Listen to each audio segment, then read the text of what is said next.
మరో కొత్త నోటిఫికేషన్తో మీ ముందుకు. మనకైతే తెలంగాణ పబ్లిక్ సర్వీస్ కమిషన్ నుండి ఒక నోటిఫికేషన్ అయితే విడుదలైందండి. ఏంటి ఆ నోటిఫికేషన్ అంటే, మనకి తెలంగాణలోని పాఠశాల విద్యాశాఖ కింద ఉపాధ్యాయులకు శిక్షణ ఇవ్వడం కోసం 2 సంస్థలు పనిచేస్తాయి.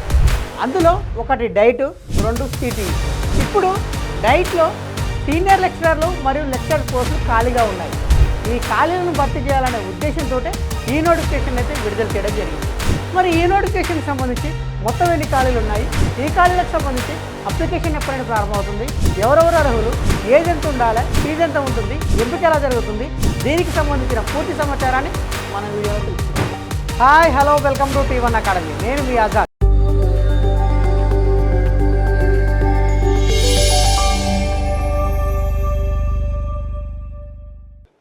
తెలంగాణ పబ్లిక్ సర్వీస్ కమిషన్ మనకి ఏదైనా ఒక సంస్థ నుండి ఒక నోటిఫికేషన్ వచ్చినప్పుడు ఆ నోటిఫికేషన్కి అప్లికేషన్ చేసుకోవడానికంటే ముందు అసలు ఆ నోటిఫికేషన్ ఏ సంస్థ నుండి వచ్చింది, ఆ సంస్థ యొక్క పూర్వపరాలను తెలుసుకున్న తర్వాతనే మీరైతే ఆ నోటిఫికేషన్కి అప్లికేషన్ చేసుకోవాలి. ఇప్పుడు ఈ నోటిఫికేషన్ ఏ సంస్థ నుండి వచ్చింది, ఏ సంస్థ నుండి వచ్చిందంటే తెలంగాణ పబ్లిక్ సర్వీస్ కమిషన్ నుండి వచ్చింది. మరి ఈ తెలంగాణ పబ్లిక్ సర్వీస్ కమిషన్ని ఎవరు ఏర్పాటు చేశారు, ఎప్పుడు ఏర్పాటు చేశారో ఇప్పుడు తెలుసుకుందాం. తెలంగాణ పబ్లిక్ సర్వీస్ కమిషన్ దీనిని ఎవరు ఏర్పాటు చేశారు, ఎప్పుడు ఏర్పాటు చేశారో తెలుసుకోవడానికంటే ముందు అసలు ఇది ఏర్పాటు కావడానికి గల దారితీసిన పరిస్థితులు ఏమిటో మీకు తెలియాలి. తెలంగాణలో ప్రభుత్వ నియామకాలు ఎప్పటి నుంచి జరుగుతున్నాయంటే 150 సంవత్సరాల క్రితం నుండి జరుగుతున్నాయి. పూర్వం మన హైదరాబాద్ రాష్ట్రాన్ని ఎవరు పరిపాలించారంటే నిజాములు పరిపాలించారు. మరి ఎంతమంది నిజాములు పరిపాలించారు, ఎంతమంది పరిపాలించారంటే 7 నిజాములు పరిపాలించారు. ఈ 7 నిజాములలో 6వ నిజాం ఎవరు అంటే మీర్ మహబూబ్ అలీ ఖాన్.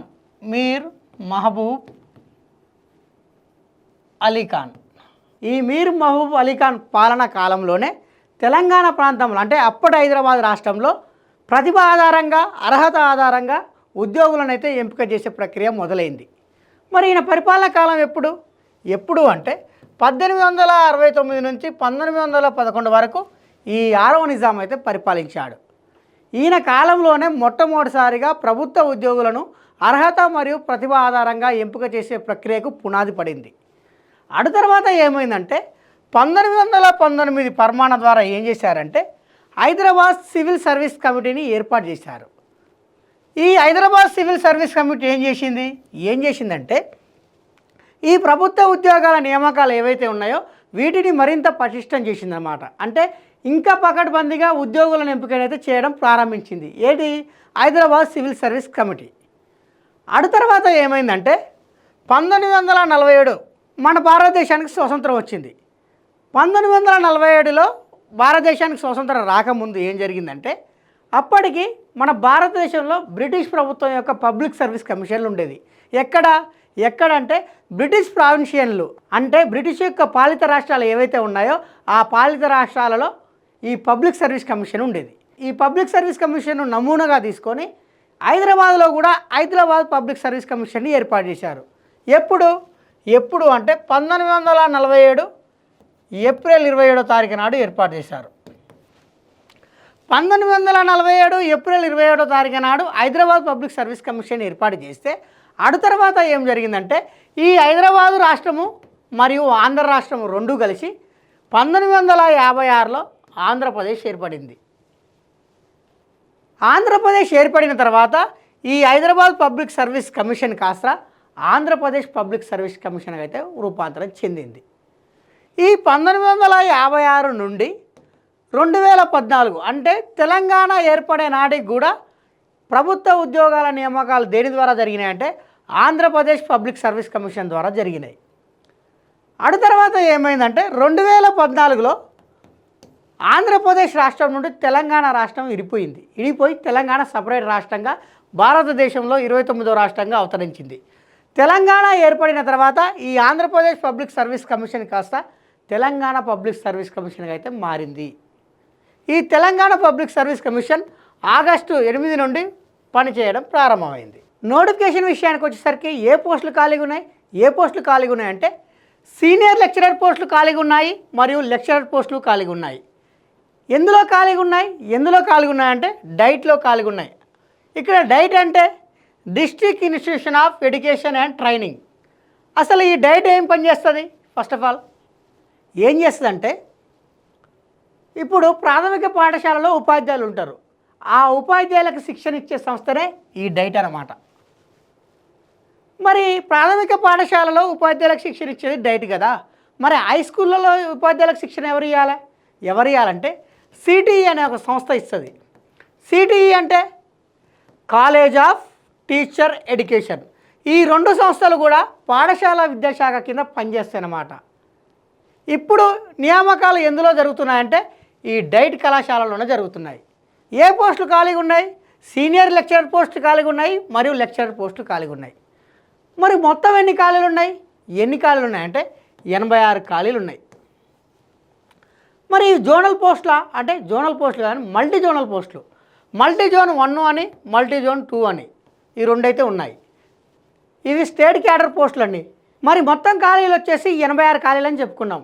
మరి ఈ 86 ఖాళీలకు సంబంధించి అప్లికేషన్స్ ఎప్పటి నుండి ప్రారంభమవుతున్నాయి అంటే జూన్ 24వ తారీఖు 2026 నుండి ప్రారంభమై జూలై 29, 2026 సాయంత్రం 5 గంటలకైతే క్లోజ్ అవుతుందండి.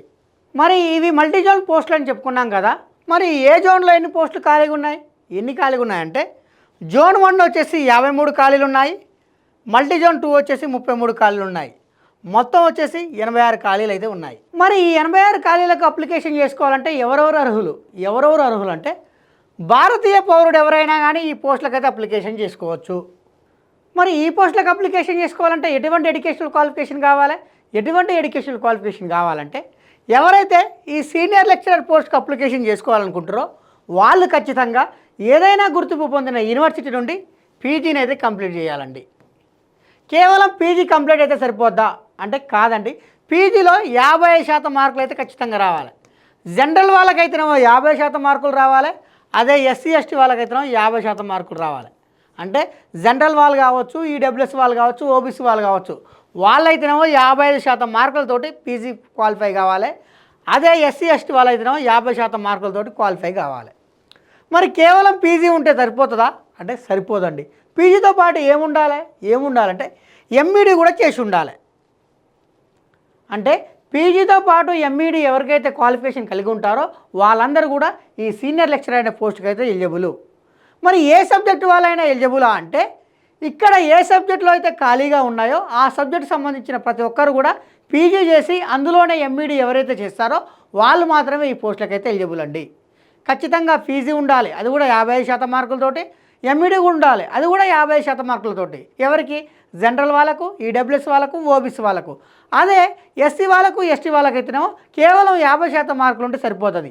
పీజీలో 50% మార్కులు ఉండాలి, ఎంఈడిలో కూడా 50% మార్కులు ఉండాలి. ఈ రెండు క్వాలిఫికేషన్ ఎవరైతే కలిగి ఉంటారో వాళ్ళు మాత్రమే ఈ పోస్టుకు అయితే ఎలిజిబుల్. మరి ఇక్కడ సంబంధించి ఏ సబ్జెక్టులు ఉన్నాయి ఖాళీగా? ఏ సబ్జెక్టులు ఉన్నాయంటే Telugu, English, Urdu, psychology, philosophy, sociology, statistics, physics, chemistry, botany, zoology, history, economics, political science, public administration, geography, adult education, electronics, ఇన్ని సబ్జెక్టులు అయితే ఖాళీగా ఉన్నాయండి. అంటే ఇన్ని సబ్జెక్టులలో ఏదో ఒక సబ్జెక్టులో మీరు పీజీ 55% మార్కులతో పాస్ అయ్యి మీకు ఎంఈడి ఉంటే మీరైతే ఈ పోస్ట్కి అయితే నిరభ్యంతరంగా అప్లికేషన్ అయితే చేసుకోవచ్చు. అదే లెక్చరర్ పోస్ట్కి అప్లికేషన్ చేసుకోవాలంటే ఎటువంటి ఎడ్యుకేషనల్ క్వాలిఫికేషన్ కావాలంటే సీనియర్ లెక్చరర్కి ఎటువంటి ఎడ్యుకేషనల్ క్వాలిఫికేషన్ ఉన్నాయో సేమ్ లెక్చరర్ కూడా అటువంటి ఎడ్యుకేషనల్ క్వాలిఫికేషనే ఉన్నాయండి. వీళ్ళు కూడా ఏదైనా గుర్తింపు పొందిన యూనివర్సిటీ నుండి పీజీ 55% మార్కులతోటి క్వాలిఫై కావాలి. ఎవరు? జనరల్ వాళ్ళు, ఈడబ్ల్యూఎస్ వాళ్ళు, ఓబీసీ వాళ్ళు. అదే ఎస్సీ వాళ్ళు, ఎస్టీ వాళ్ళు అయితేనేమో 50% మార్కులతోటి క్వాలిఫై కావాలి. దీనితో పాటు ఖచ్చితంగా ఎంఈడి అయితే ఉండాలి. కాకపోతే లెక్చరర్ పోస్ట్లో కొన్నిటికి మెథడాలజీ ఉన్నదండి. అంటే కొన్ని సబ్జెక్టులో మాత్రం ఖచ్చితంగా మెథడాలజీ ఉండాలి. మరి ఈ పోస్ట్కి అప్లికేషన్ చేసుకోవాలంటే ఏజ్ ఎంత ఉండాలి? ఏజ్ విషయానికి వచ్చేసరికి జూలై 1, 2026 నాటికి కనీసంగా 18 సంవత్సరాల నుండి గరిష్టంగా 44 సంవత్సరాల మధ్యలో ఎవరైతే ఉంటారో వాళ్ళందరూ కూడా ఈ పోస్టులకైతే అప్లికేషన్ చేసుకోవచ్చు. అంటే జూలై 2, 1982 నుండి జూలై 1, 2008 మధ్యలో ఎవరైతే జన్మిస్తారో వాళ్ళు మాత్రమే ఈ పోస్టులకైతే ఎలిజిబుల్. అంతకు ముందు జన్మించిన వాళ్ళు కానీ అటు తర్వాత జన్మించిన వాళ్ళు కానీ ఈ పోస్టులకైతే ఎలిజిబుల్ కాదు. మరి ఈ పోస్టులకు సంబంధించి ఏజ్ రిలాక్సేషన్ ఉన్నదా అంటే ఉన్నది. ఎంత ఉన్నదంటే తెలంగాణ స్టేట్ గవర్నమెంట్ ఎంప్లాయీస్ ఎవరైతే ఉంటారో వాళ్ళకు వచ్చేసి 5 సంవత్సరాల వరకు ఏజ్ రిలాక్సేషన్ అయితే ఉన్నదండి. అదే ఎక్స్ సర్వీస్ మ్యాన్లు ఎవరైతే ఉన్నారో వాళ్ళకు వచ్చేసి 3 సంవత్సరాల ఏజ్ రిలాక్సేషన్ అయితే ఉందండి. అదే ఎన్సీసీ ఇన్స్ట్రక్టర్గా ఎవరైతే పనిచేశారో వాళ్ళకు వచ్చేసి 3 సంవత్సరాల ఏజ్ రిలాక్సేషన్ అయితే ఉందండి. అదే ఎస్సీ వాళ్ళు, ఎస్టీ వాళ్ళు, బీసీ వాళ్ళు, ఈడబ్ల్యూఎస్ వాళ్ళు ఎవరైతే ఉన్నారో వాళ్ళకు వచ్చేసి 5 సంవత్సరాల ఏజ్ రిలాక్సేషన్ అయితే ఉన్నది. అదే ఫిజికల్ హ్యాండిక్యాప్డ్ ఎవరైతే ఉన్నారో వాళ్ళకు వచ్చేసి 10 సంవత్సరాల ఏజ్ రిలాక్సేషన్ అయితే ఉన్నది. మరి ఈ పోస్టులకు అప్లికేషన్ చేసుకోవాలంటే అప్లికేషన్ ఫీజు ఎంత? అప్లికేషన్ ఫీజు విషయానికి వచ్చేసరికి ఓసీ వాళ్ళకు, బీసీ వాళ్ళకు వచ్చేసేమో 1000 రూపాయల అప్లికేషన్ ఫీజు అయితే ఉన్నదండి. అదే ఎస్సీ వాళ్ళకు, ఎస్టీ వాళ్ళకు, ఫిజికల్ హ్యాండిక్యాప్డ్ ఎవరైతే ఉన్నారో వాళ్ళకు వచ్చేసి 500 రూపాయల అప్లికేషన్ ఫీజు అయితే ఉన్నది. ఈ అప్లికేషన్ ఫీజుతో పాటు ఎగ్జామినేషన్ ఫీజు కూడా ఉన్నదండి. మరి ఈ ఎగ్జామినేషన్ ఫీజు ఎంత ఉందంటే 120 రూపాయలు ఉంది. మరి ఈ ఎగ్జామినేషన్ ఫీజుని ఎవరెవరు చెల్లించాలంటే కేవలం గవర్నమెంట్ ఎంప్లాయీస్ ఎవరైతే ఉంటారో అది సెంట్రల్ గవర్నమెంట్ కావచ్చు, స్టేట్ గవర్నమెంట్ కావచ్చు, వాళ్ళు మాత్రమే ఈ ఎగ్జామినేషన్ ఫీజుని అయితే చెల్లించాలండి. నిరుద్యోగులు ఎవరైతే ఉంటారో వాళ్ళు మాత్రం ఈ ఎగ్జామినేషన్ ఫీజును చెల్లించాల్సిన అవసరం లేదు. కేవలం వాళ్ళ అప్లికేషన్ ఫీజును మాత్రమే చెల్లించాలి. మరి ఈ పోస్టులకు సంబంధించి సెలక్షన్ ఎలా ఉంటుంది? సెలక్షన్ విషయానికి వచ్చేసరికి సెలక్షన్ అనేది కేవలం ఒకే దశలో ఉంటుందండి. అది కూడా కంప్యూటర్ బేస్డ్ ఎగ్జామ్. అంటే మీకు కంప్యూటర్ బేస్డ్ ఎగ్జామ్ అయితే ఉంటుంది. ఈ ఎగ్జామ్లో ఎవరికైతే మెరిట్ మార్కులు వస్తాయో వాళ్ళని మాత్రమే ఈ పోస్టులకు అయితే ఎంపిక చేయడం జరుగుతుంది. ఎటువంటి ఇంటర్వ్యూ లేదు, అకాడమిక్ క్వాలిఫికేషన్ కూడా ఎటువంటి వెయిటేజ్ కూడా లేదు. కేవలం రాత పరీక్ష ద్వారానే మిమ్మల్ని అయితే ఎంపిక చేయడం జరుగుతుంది. ఎవరైతే రాత పరీక్షలో ఎక్కువ మార్కులు సాధిస్తారో వాళ్ళనే ఈ పోస్టులకు అయితే ఎంపిక చేయడం జరుగుతుంది. ఈ పోస్టులకు సంబంధించి ఎంపిక అనేది కేవలం రాత పరీక్ష ఆధారంగానే చెప్పుకున్నాం. మరి ఈ రాత పరీక్షకు సంబంధించి ఎగ్జామినేషన్ ప్యాటర్న్ ఎలా ఉంటుంది?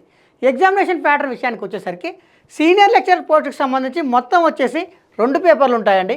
పేపర్ 1 అని, పేపర్ 2 అని. మొత్తం మార్కులు ఏంటంటే 450 మార్కులు.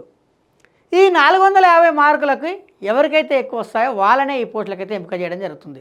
ఇది ఏ పోస్టుకు సంబంధించిన ఎగ్జామినేషన్ ప్యాటర్న్? ఏ పోస్టుకు సంబంధించిన ఎగ్జామినేషన్ ప్యాటర్న్ అంటే సీనియర్ లెక్చరర్కి సంబంధించిన ఎగ్జామినేషన్ ప్యాటర్న్. అదే లెక్చరర్ పోస్టుకు సంబంధించి ఎగ్జామినేషన్ ప్యాటర్న్ ఎలా ఉందంటే ఇందులో కూడా 2 పేపర్లు ఉంటాయి. పేపర్ 1 అని, పేపర్ 2 అని. ఇందులో కూడా మొత్తం మార్కులు వచ్చేసి 450. ఈ 450 మార్కులకు గాను ఎవరికైతే ఎక్కువ వస్తాయో వాళ్ళనైతే ఈ పోస్టులకైతే ఎంపిక చేయడం జరుగుతుంది. మరి ఈ పోస్టుకు సంబంధించి ఎగ్జామ్ అనేది సిబిటి విధానంలో ఉంటుందని చెప్పుకున్నాం కదా. మరి పేపర్ ఏ లాంగ్వేజ్లో ఉంటుంది? ఏ లాంగ్వేజ్లో ఉంటుందంటే 2 లాంగ్వేజ్లో ఉంటుందండి. ఇటు ఇంగ్లీష్లోనూ ఉంటుంది, తెలుగులోనూ ఉంటుంది. ఫస్ట్ పేపర్ వచ్చేసి. సెకండ్ పేపర్ వచ్చేసి ఇటు తెలుగులోనూ ఉంటుంది, ఇంగ్లీష్లోనూ ఉంటుంది. కాకపోతే ఏవైతే లాంగ్వేజెస్ ఉన్నాయో ఆ లాంగ్వేజ్ని మినహాయించి మిగతా పేపర్లన్నీ కూడా ఇటు తెలుగులోను, అటు ఇంగ్లీష్లోను, రెండింటిలోనూ ఉంటుంది. ఇలాంటి ముఖ్యమైన అప్డేట్స్ కోసం సబ్స్క్రైబ్ చేసుకోండి T1 అకాడమీ.